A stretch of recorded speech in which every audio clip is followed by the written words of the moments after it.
ఒక నాయకుడు, ఆయన కూడా ఒక మంచి సువార్థికుడు, ఒక మంచి పాస్టర్ గారు, ఆయన ఒక సంఘాన్ని నడిపిస్తున్నారు, ఒక లీడర్గా ఉన్నారు, గలం విప్పి మాట్లాడగలరు. క్రైస్తవుల మీద జరుగుతున్న అన్యాయాన్ని బట్టి ఆయన రాయని లోటు ఎట్లయినా ఖచ్చితంగా ఉంటుందండి.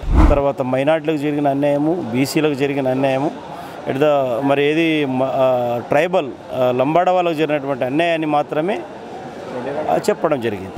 మీరు ఈ విధంగానే చేసుకొని పోతే ఈరోజున్న హిందూ భారతదేశం అంటారు, భవిష్యత్తులో క్రిస్టియన్ భారతదేశం కూడా మారచ్చు.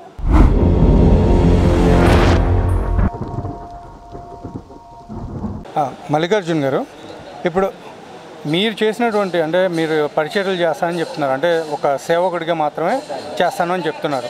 సో అలానే మీరు ఈరోజు ఇంత దూరం వచ్చి ఇక్కడ ఏదైతే మీటింగ్లో మీరు ఉన్నారో ఇక్కడ మీరు చూసినటువంటి చేంజెస్ ఏమైనా చూసారా? అంటే అజయ్ బాబు గారు రాలేదు, సో ఆయన రాకపోవడం వల్ల ఏమైనా వెలితి మీకు ఏమైనా కనిపించిందా? వెలితి ఉంటుంది కదండి. ఒక నాయకుడు, ఆయన కూడా ఒక మంచి సువార్థికుడు, ఒక మంచి పాస్టర్ గారు, ఆయన ఒక సంఘాన్ని నడిపిస్తున్నారు, ఒక లీడర్గా ఉన్నారు, గలం విప్పి మాట్లాడగలరు. క్రైస్తవుల మీద జరుగుతున్న అన్యాయాన్ని బట్టి ఆయన రాయని లోటు ఎట్లయినా ఖచ్చితంగా ఉంటుందండి. ఓకే. సో మీరు గతంలో కూడా కొన్ని చర్చెస్ని, పాతబడిపోయిన చర్చెస్ని కూడా మీరు పునరుద్ధరించడానికి చాలా వరకు ప్రయత్నాలు చేశారు.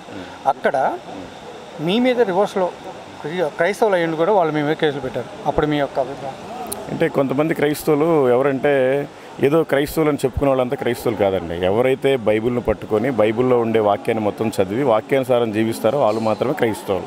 వాళ్ళు ఎప్పుడు కేసులు, కోర్టులు అట్లాంటి వాటికి వెళ్ళరు. వాళ్ళు నామకార్థ క్రైస్తవులు. నేను పాడైపోయిన మందిరాన్ని బాగు చేపిస్తున్నాను, వాళ్ళు వచ్చి కంప్లైంట్ చేశారు. ఆ తర్వాత నేను పోనేడని వాళ్ళకే హ్యాండ్ ఓవర్ చేశాను. అది అందరినీ క్రైస్తవులు అనుకోవడానికి లేదు. ఎవరైతే వాక్యాన్ని చదివి వాక్యానుసారం జీవిస్తారో వాళ్ళు మాత్రమే క్రైస్తవులు. ఇప్పటివరకు మీరు దగ్గర దగ్గర ఎన్ని స్టేట్లలో తిరిగారు మీరు? నేను ఇండియాలో ఉండే ఒక అండమాను, లక్షద్వీప్ తప్ప ప్రతి స్టేటు, ప్రతి కేంద్రపాలిత ప్రాంతం వెళ్ళొచ్చారండి. ఈ ప్రతి ప్లేస్లో మీరు చేసింది చర్చెస్కే కదా, అక్కడ కొంతమంది చాలా వరకు దీనస్థితిలో, అంటే కొంతమంది క్రైస్తవులే చాలా వరకు దీనస్థితిలో ఉండడం జరుగుతుంది. వాళ్ళ గురించి మీరు ఏమైనా? మాది ఒక ట్రస్ట్ ఉందండి, గాడ్స్ ఫర్ మిషన్ ట్రస్ట్ అని. దాని ద్వారా మేము వెళ్ళేటప్పుడు కూడా ఎవరైనా పేదవాళ్ళు కనిపిస్తే వాళ్ళకి మేమే, పిచ్చోళ్ళు కనిపించినా కూడా వాళ్ళకి మేమే స్నానం చేయించి సరైన గడ్డం, షేవింగ్ అన్ని చేసేసి వాళ్ళకి మంచి బట్టలు వేసి ఆ పూట ఆకలి తీర్చి వెళ్ళిపోతూ ఉంటాం. థ్యాంక్ యూ చేస్తూ ఉంటాం. థ్యాంక్ యూ అండి. ప్రైజ్లో తెలంగాణ పోలీసు ఉద్యమకారులు ఉన్నారు, వాళ్ళని అడిగి ఇక్కడ జరిగినటువంటి సిచ్యువేషన్ గురించి తెలుసుకున్నాం. ఇక్కడ ఏదైతే అజయ్ బాబు గారిని రాకుండా చేశారో అని మాట్లాడుతున్నారు, లేదా క్రైస్తవ్యానికి చాలా వరకు నష్టం జరుగుతుందనేసి అంటున్నారు. మీ దృష్టిలో ఏంటి? ఇప్పుడు అరెస్ట్ చేయడం అనేది చట్ట వ్యతిరేకము. అరెస్ట్ చేయడం అనేది అది రాజ్యాంగ వ్యతిరేకము. కేవలం ప్రభుత్వము మరి ఈ క్రిస్టియన్లకు సంబంధించి ఎందుకు తక్కువ చూపు చూస్తుందో, ఎందుకు అణచివేస్తుందో అనేది ప్రభుత్వం సమాధానం చెప్పాలి. ఈ ముఖ్యమంత్రి రేవంత్ రెడ్డి గారు అనేక సందర్భాల్లో మరి పెద్ద పెద్ద మీటింగ్లు పెట్టిండు. మరి వాళ్ళకి ఎవరైనా అరెస్ట్ చేసిండ్రా? రాజకీయ నాయకులకు, తర్వాత మైనార్టీలు, తర్వాత బీసీలు, తర్వాత అన్ని కుల సంఘాలు అన్ని మీటింగ్లు పెడితే ఎవరైనా అరెస్ట్ చేసిండ్రా? మీరు ముఖ్యంగా క్రిస్టియన్ల మీద వ్యతిరేకంగా మాట్లాడుతున్న వాళ్ళకి ఎక్కడ అరెస్ట్ చూపించట్లేదు, జైలు పంపించట్లేదు. మరి ఈరోజు క్రిస్టియన్ల మీద దాడి చేసే వాళ్ళకు అరెస్ట్ చేయట్లేదు, వాళ్ళకి ఎలాంటి పనిష్మెంట్ ఇవ్వడం లేదు. కేవలం క్రిస్టియన్లు ఎందుకు టార్గెట్ చేస్తూ ఉన్నారు?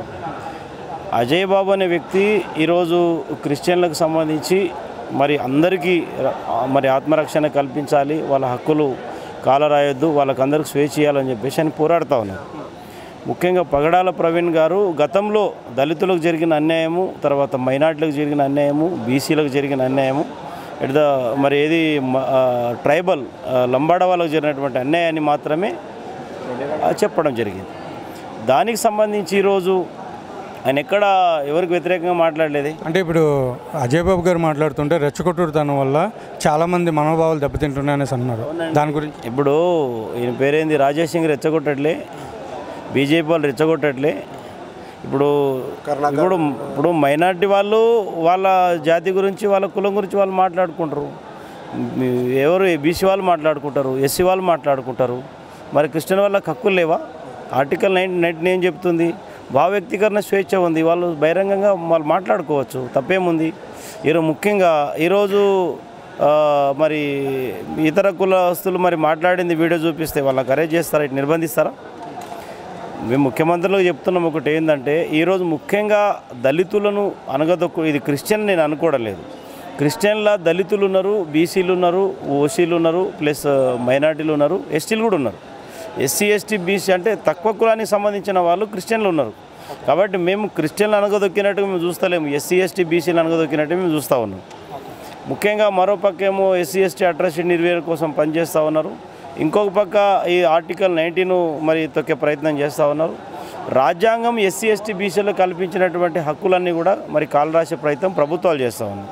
ఈరోజు పగడాల ప్రవీణ్ గారిది హత్య అని చెప్పేసి ఈరోజు 2 రాష్ట్రాలే కాదు భారతదేశం మొత్తం నమ్ముతూ ఉన్నారు. దానికి సంబంధించి ఎందుకు కేంద్ర ప్రభుత్వం కానీ రాష్ట్ర ప్రభుత్వం కానీ 2 రాష్ట్ర ప్రభుత్వాలు కానీ స్పందించడం లేదు. ముఖ్యంగా ఇప్పటి వరకు కూడా ఛార్జ్షీటు బయట పెట్టకపోవడానికి గల కారణము ఇది మర్డర్ అని ఇండైరెక్ట్ గవర్నమెంట్ ఒప్పుకున్నట్టు కదా. ముఖ్యంగా ఈ భారతదేశంలో గత 78 ఏళ్ళుగా స్వాతంత్రం వచ్చిన తర్వాత ఇప్పటి వరకు కూడా మరి ఈ దళిత క్రిస్టియన్లను, దళిత మైనార్టీలను, దళిత బీసీలను, దళిత ఓసీలను అందరినీ కూడా ముఖ్యంగా ఈరోజు మరి అనగదొక్కుతూనే వస్తూ ఉన్నాయి. కాబట్టి మేము కూడా కొన్నిసార్లు ఆలోచన చేసినాం, అసలు క్రిస్టియన్లకు సంబంధించి చాలాసార్లు వాళ్ళ మీద దాడి జరిగిన, చర్చిల మీద దాడి జరిగిన, పాస్టర్ల మీద దాడి జరిగిన, విశ్వాసుల మీద దాడి జరిగిన మేము ఒక దళితులమైనప్పటికీ కూడా మేము స్పందించలేదు. కానీ ఈ సిచ్యువేషన్ చూసినప్పుడు తప్పకుండా స్పందించాల్సిన పరిస్థితి ఏర్పడ్డది. మేము కేవలం వాట్సాప్ గ్రూప్లలో చూసి వచ్చినాం, ఇక్కడ మాకెవరు ఆహ్వానించలేదు. వచ్చి మా వర్షంలో చెప్పినాం. మేము ఒకటే చెప్తున్నాం, అసలు మోదీ గారు ఏది ప్రధానమంత్రి గారు వాళ్ళు భారతదేశంలో ఉన్న అన్ని వర్గాలకు ప్రధానమంత్రి, ఒక హిందువులకే ప్రధానమంత్రి? మోదీ గారు సమాధానం చెప్పాలి. ఎందుకు బీజేపీ వాళ్ళు దీని మీద స్పందించడం లేదు? ఈరోజు జమ్మూ కాశ్మీర్లో జరిగినటువంటి ఘటన మీద మేము ర్యాలీలో పాల్గొన్నాం, హిందువులతో కలిసి ర్యాలీలో పాల్గొన్నాం. దాన్ని మేము ఖండించినాం. ఎందుకు క్రిస్టియన్ల మీద దాడి జరిగినప్పుడు బీజేపీ ఖండించది? ఈరోజు ముఖ్యంగా ఇది లౌకిక భారతదేశము, ఇది భిన్నత్వంలో ఏకత్వము, అన్ని కులాల వాళ్ళు ఇక్కడ నివసిస్తారు. ఈరోజు హిందూ హిందూ హిందూ అనుకుంటా మీరు ఎవరి మీద దాడి చేస్తూ ఉన్నారు?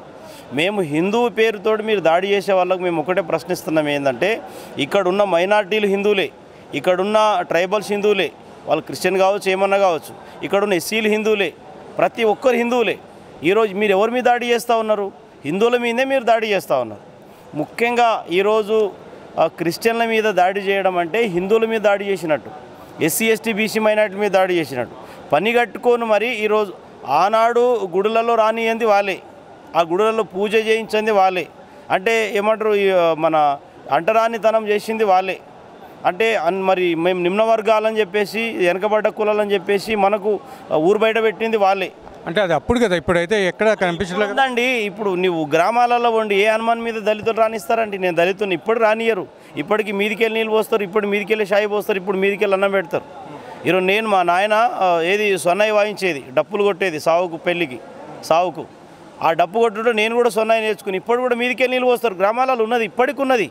మరి మేము ఎంతమందిని హత్య చేసినాం? ఈరోజు అంటే మా తాత మా ముత్తాతలు అంటే తరతరాల నుంచి మమ్మల్ని హింసించుకుంటూ వస్తుంటారు కదా.